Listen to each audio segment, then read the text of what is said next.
سے آپ سب کو مسیح میں سلام۔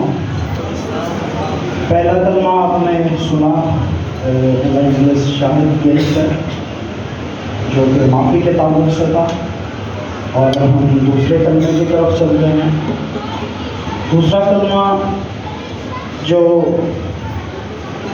ہے اس کا مطلب جو مین ٹائٹل ہے وہ فردوس کا ہے کہ تو آج ہی میرے ساتھ فردوس میں ہوگا، اور اسے عموماً طور پر نجات کا کلمہ بھی کہا جاتا ہے، چھٹکارے کا کلمہ یا رہائی کا کلمہ۔ لیکن جب میں نے اس پر ڈیٹیل کے ساتھ غور کیا تو میں نے ایک اور چیز نوٹ کی کہ یہ اختیار کا بھی کلمہ کہا جا سکتا ہے، کیونکہ اگر ہم دیکھیں تو جب یسوع اس ڈاکو کو کہہ رہے ہیں کہ وہ آج ہی میرے ساتھ فردوس میں ہوگا، تو یہ بات ایک اختیار کے ساتھ کہی جا رہی ہے۔ تو آج ان تمام باتوں کو سیکھنے کے لیے ہم اس کی ڈیٹیل میں چلتے ہیں۔ سب سے پہلے اس حوالے کو ہم دیکھتے ہیں بائبل مقدس میں سے، جو کہ لوکا کی انجیل اس کا 23 باب اور اس کی 39 سے لے کر 43 آئے تک۔ پاسٹر طارق سے میری درخواست ہے کہ وہ پڑھنے میں رہنمائی کریں۔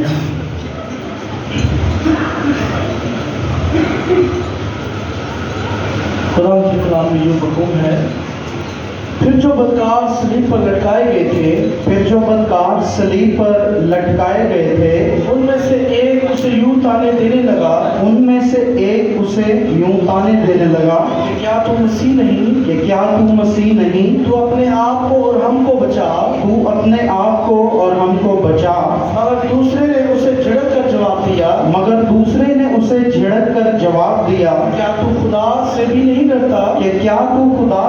نہیں ڈرتا؟ حالانکہ اسی سزا میں گرفتار ہے، اور ہماری سزا تو واجبی ہے، کیونکہ اپنے کاموں کا بدلہ پا رہے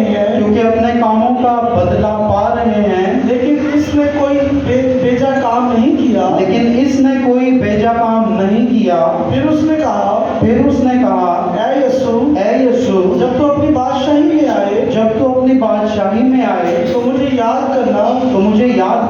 اس نے اس سے کہا میں تجھ سے سچ کہتا ہوں کہ آج ہی تو میرے ساتھ فردوس میں ہوگا۔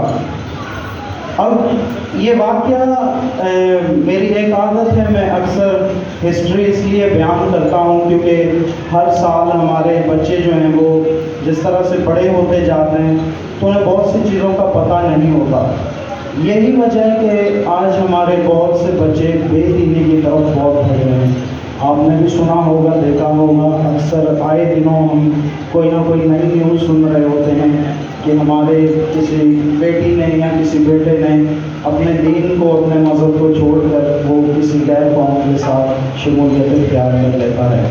اس کی وجہ بھی یہی ہے کہ آج ہمارے لوگ یا ہمارے بچے، انہیں اس طرح کی تعلیم تربیت جو ہے وہ نہ گھر میں مل پاتی ہے، اور چرچ تو ویسے ہی لوگ کم آتے ہیں، کچھ مصروفیات کی وجہ سے یا اپنے کاموں کی وجہ سے، یا پھر جس طرح سے میڈیا کا دور ہے، سوشل میڈیا کا، تو لوگ جو ہے وہ بائبل کی اسٹڈی کے بجائے یا گھر میں اس طرح کی باتیں شیئر کرنے کے بجائے اپنی جابس میں پھنسے ہوئے ہیں۔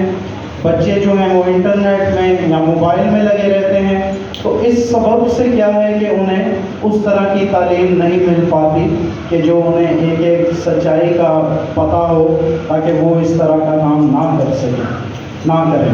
اسی لیے میری یہ عادت ہے کہ میں جب بھی کلمہ پیش کرتا ہوں تو میں اس کا وقت اور اس کی جگہ اور سارا جغرافیکل جو اس کا طور طریقہ ہے وہ بتاتا ہوں، تاکہ ہمارے آنے والے نسلوں کو، ہمارے آنے والے بچوں کو کم از کم پتہ ہو کہ یہ بات کہاں ہوئی اور کب ہوئی۔ تو جگہ کے لیے تو آپ کو سب کو پتہ ہے کہ اسرائیل جو کنٹری ہے وہ ایشیا کے اندر ہے، اور اس کے علاوہ یہودا جو ہے جہاں لکھا ہوا ہے یہودا کا یروشلم، تو یہودا کسی شخص کا نام اگر دیکھا جائے تو یعقوب کے جو بیٹے تھے ان میں سے ایک کا نام یہودا تھا، لیکن اب یہاں جب بات آتی ہے بائبل مقدس میں، جب یسوع مسیح کی پیدائش کی بھی یا ان کے آخری قیام کی بھی، تو یہودا کے یروشلم کی بات آتی ہے۔ پیدائش میں جائیں ان کی تو وہاں یہودا کے بیت لحم، اور یہاں پر یہودا کے یروشلم۔ تو یہودا جو ہے وہ جب بچپن میں سنتے تھے تو ایک کانسیپٹ ایسا بیٹھا تھا، شاید پتہ نہیں کسی بادشاہ کا نام تھا، لیکن یہ یہودا جو ہے وہ ایک صوبہ ہے، جس طرح سے ہمارے پاکستان میں سندھ صوبہ ہے اور اس کا شہر کراچی ہے، تو اس طرح سے یہودا ایک صوبہ ہے اور اس کا شہر جو ہے وہ یروشلم تھا جہاں کا یہ واقعہ ہے۔ اور گتسمنی باغ جو تھا وہ شہر کے ایک طرف، اور گلگتا جو پہاڑ تھا کھوپڑی کا وہ شہر کے بالکل دوسری طرف آخری مقام پر جا کر لگتا تھا۔ یہ ٹوٹل تقریباً 4 کلومیٹر کا فاصلہ ہے جہاں گتسمنی باغ سے یسوع مسیح کو پکڑا گیا، اور پھر اسی طرح رات کے پہروں میں جو پہلا پہر تھا اس میں پیشیاں ہوئیں، اور پھر پیشیوں کے بعد گلگتا کے مقام تک انہیں لے جایا گیا۔ تو وقت کے حساب سے یہ عید فصح کے دن تھے، اور اب بھی جو ہے عید فصح اور ایسٹر تقریباً ساتھ ساتھ ہی آتے ہیں، کیونکہ اس وقت بھی عید فصح تھی اور اب بھی اسرائیل میں 5 اپریل سے عید فصح سٹارٹ ہوئی، اور یہ 13 اپریل کی ایوننگ تک چلے گی، اور اسی طرح ایسٹر بھی ہمارا انہی ہی دنوں میں آتا ہے۔ اور کیونکہ یہ چاند کی تاریخ کے حساب سے چلتے ہیں تو اس لیے یاد رکھیں کہ جب بھی عید فصح ہوتی ہے تو ایسٹر بھی انہیں دنوں میں آتا ہے۔ اسرائیلی بھی ان دنوں میں عید فصح کو سیلیبریٹ کر رہے ہیں۔ اب وقت ہے اس کا جو کلمے کا وقت ہے یہ ہے تقریباً 9 سے 12 کے درمیان، کیونکہ دن کا دوسرا پہر شروع ہو چکا تھا۔ انہوں نے رات کے پہروں میں 3 سے 4 بجے کے درمیان میں جو ہے یسوع مسیح کو پکڑا، اور وہ پہلا پہر تھا۔ پھر دوسرا پہر جو سٹارٹ ہوتا ہے وہ 9 سے 12 ہیں، اور پھر اس طرح سے تیسرا پہر جو ہے آگے چل کے 12 سے 3 کا ہے۔ اچھا، اب اس کے منظر کو ہم دیکھتے ہیں یہاں، تو منظر یہ ہے کہ یسوع مسیح صلیب پر ہیں، اور ان کے دائیں ہاتھ اور ان کے بائیں ہاتھ 2 ڈاکو بھی مصلوب کیے ہوئے ہیں، اور جو ڈاکو ہیں ان میں سے ایک جو ہے یہاں لکھا ہوا ہے، پھر جو بدکار صلیب پر لٹکائے گئے تھے ان میں سے ایک اسے یوں تانا دینے لگا۔ تانا جس طرح آج بھی ہم آج کے دور میں بھی ایک دوسرے کو دے رہے ہوتے ہیں، کیونکہ ہم خود کسی لائق ہونا اور اگلے کو ضرور تانا دیتے ہیں، یہ عادت آج تک بھی ہم میں سے نہیں گئی۔ تو کیا کرتا ہے وہ تانا دینے لگتا ہے کہ کیا تو مسیح نہیں ہے؟ مسیح یعنی کہ نجات دہندہ، نجات دینے والا، کیا تو نہیں ہے؟ تو اپنے آپ کو اور ہم کو بچا۔ مگر دوسرے نے اسے جھڑک کر جواب دیا کہ کیا تو خدا سے بھی نہیں ڈرتا؟ یعنی کہ جو دوسرا ڈاکو تھا اس میں کوئی خدا خوف بھی تھی، وہ خدا سے ڈرتا تھا، لیکن پہلے والے کو کوئی پرواہ نہیں۔ اکثر ایسا ہوتا ہے جب انسان مرنے والا ہوتا ہے یا مرنے لگتا ہے نا، تو پھر بھی ایک دفعہ خدا کو یاد کر لیتا ہے۔ یہ میری زندگی کا اپنا واقعہ ہے۔ ایک دفعہ چرچ کی پکنک گئی تھی، بپتسمے ہوئے، تو میں بھی وہاں پر کھڑا تھا، اور ایک دم ایک لہر ایسی آئی کہ وہ جب واپس گئی تو اس نے میرے پیروں کے نیچے سے ریت کو بھی سرکا دیا، اور میں واپس پانی میں جانے لگ گیا، اور میں کافی دور تک چلا گیا، اور میں وہاں بھی دعا کر رہا تھا کہ خداوند اگر تو تیری مرضی ہے، میری زندگی ہے، تو مجھے کسی بھی طرح یہاں سے باہر نکال، اور اگر نہیں تو پھر جیسی بھی تیری مرضی ہے مجھے منظور ہے۔ اب یہ جو ڈاکو جو پہلے والا ہے یہ صلیب پر لٹکا ہوا ہے، لیکن پھر بھی یہ نہیں کہہ رہا کہ خداوند تو جو کوئی بھی ہے، اگر وہ اس کا ایمان یسوع پر نہیں ہے کہ یہ نجات دہندہ ہے یا یہ ہمیں بچا سکتا ہے یا نکال سکتا ہے، اگر یسوع مسیح پر نہیں بھی تو کیا ہوا، اس کا ایمان خدا پر تو ہونا چاہیے۔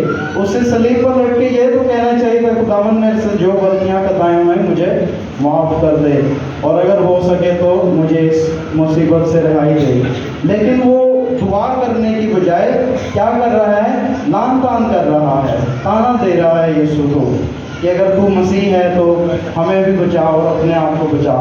لیکن جو دوسرا شخص ہے، جو دوسرا ڈاکو ہے، اس کے دل میں خدا کا خوف ہے، کیونکہ اکثر دیکھیں ایسا ہوتا ہے زندگی میں کہ انسان ایسے بھی ہیں کہ کوئی برا کام بھی کرنے جا رہے ہو نا تو کہتے ہیں کہ خداوند مدد کرے، اگر چور چوری کرنے بھی جا رہا ہوگا تو کہہ رہا اسلام اللہ مدد کریں بچائیں آدمی. ڈاکٹر اپنی سیٹ پر بیٹھ کے کیا دعا کر رہا ہوتا خداوند مریض کرے. اسی لوگ کہتے ہیں خداوند کوئی بیمار نہ ہوئے، لیکن ڈاکٹر کیا کہہ رہا ہوتا ہے سیٹ پر بیٹھ کے دعا یہی کر رہا ہوتا ہے کہ خداوند آدمی مریض کرے. تو ایک انسان جو بھی کام کر رہا ہوتا ہے اس کو یہ ایک امید ہوتی ہے کہ خداوند اس کام میں میری مدد کرے گا، میری مدد کر سکتا ہے. لیکن یہ جو ڈاکو ہے جو کہہ رہا ہے، جو تانا دے رہا ہے، اسے ان باتوں سے کوئی فرق نہیں پڑتا. اسے بس یہ ہے کہ بس میں کسی طرح سے بچ جاؤں. اور دوسرا جو ڈاکو ہے جو اس کے دل میں خدا کا خوف ہے تو وہ اسے جھڑک رہا ہے کہ تو کیا کہتا ہے، کیا تو خدا سے بھی نہیں ڈرتا؟ حالانکہ اسی سزا میں گرفتار ہے، اور ہماری سزا تو واجبی ہے کیونکہ انہوں نے تو ایسے کام کیے ہوئے تھے، چوریاں ڈکیتیاں پتہ نہیں کیا کیا انہوں نے کیے ہوں گے اپنی زندگی میں. تو اس لیے اس شخص کو یہ پتہ ہے کہ ہم جو سزا پا رہے ہیں ہم اس کے حقدار ہیں، یہ واجبی ہے. لیکن جو دوسرا والا ہے وہ یہ نہیں سوچ رہا کہ یہ واجب سزا جو ہمیں ملی ہے. اور آگے لکھا ہے کیونکہ اپنے کاموں کا بدلہ پا رہے ہیں، لیکن اس نے کوئی بیجا کام نہیں کیا. اس یسوع کے بارے میں کہہ رہا ہے اس کو کہ اس شخص نے تو کوئی بیجا کام نہیں کیا، کوئی ایسا کام نہیں کیا کہ جس کی یہ سزا پائے. پھر اس نے کہا اے یسوع جب تو اپنی بادشاہی میں آئے تو مجھے یاد کرنا. اس شخص نے، اس ڈاکو نے یسوع سے کہا ہے کہ جب تو اپنی بادشاہی میں آئے تو مجھے یاد کرنا. یعنی کہ اس کا یہ مان تھا کہ ہاں یہ بادشاہ ہے یا اس کی بادشاہی ہے، یا اسے شاید روح ہدایت کر رہا تھا، اسے روح گائیڈ کر رہا تھا. تو اس سبب سے ہی اس نے کہا کہ جب تو اپنی بادشاہی میں آئے تو مجھے یاد کرنا. آگے لکھا ہے اس نے اس سے کہا، یعنی کہ یسوع نے اس سے کہا میں تجھ سے سچ کہتا ہوں کہ آج ہی تو میرے ساتھ فردوس میں ہوگا. آج ہی تو میرے ساتھ فردوس میں ہوگا. اب فردوس جو ہے اس کا ذکر، اس لفظ کا ذکر بائبل مقدس میں 3 دفعہ آیا ہے. پہلی دفعہ یہاں لوکا کی انجیل میں، دوسری دفعہ کرنتھیوں میں، اور تیسری دفعہ مکاشفہ میں اس کا ذکر آیا ہے. فردوس جس کا مطلب ہے باغ، گلزار، گلشن، بہشت یا جنت. باغ، گلزار اور گلشن، گلشن کا مطلب بھی چمن ہے، گلزار کا مطلب باغ، بہشت کا مطلب جنت، عیش و آرام کی جگہ، فضا کی جگہ، اور جنت کا مطلب بھی باغ، بہشت اور سورگ ہے. اور 3 دفعہ اس کا ذکر جو ہے وہ بائبل مقدس میں آیا ہے. اب یہ کلمہ جیسے کہ نجات کا کلمہ کہلاتا ہے، تو اس نجات کے تعلق سے اگر ہم دیکھیں تو یسوع مسیح کے آنے سے بہت پہلے ہی یہ باتیں ہو چکی تھی کہ کوئی نجات دہندہ آئے گا تو ہی ہمیں گناہوں سے نجات ملے گی. کیونکہ آپ سب کو پتہ ہے باغ عدن میں جب آدم کی دوری ہو گئی خدا سے تو پھر یہ نجات کا پروسیس اس کے بعد سے ہی اس کے بارے میں باتیں ہوئی کہ اگر نجات ہو تو کس طرح ہونی چاہیے. کیونکہ لوگ پہلے بیلوں اور بکروں کا خون بہاتے تھے اور وہ سال بہ سال اس طرح سے کرتے تھے، لیکن کوئی بھی ابدی خلاصی نہ تھی. تو اس یسوع مسیح کی جب پیدائش ہوئی تو اس وقت جو ہے وہاں پر جو کائن تھا شمعون، جب یسوع کو وہاں ہیکل میں لے کر جایا گیا تو اس نے جب یسوع مسیح کو دیکھا تو اس نے کہا کہ خدا سے کہ آج میری آنکھوں نے تیری نجات کو دیکھ لیا ہے. اور اسی طرح اگر نجات کے تعلق سے ہم دوسرا حوالہ دیکھیں تو یوحنا کی انجیل اس کا 10 باب اور اس کی 9 آیت ہے.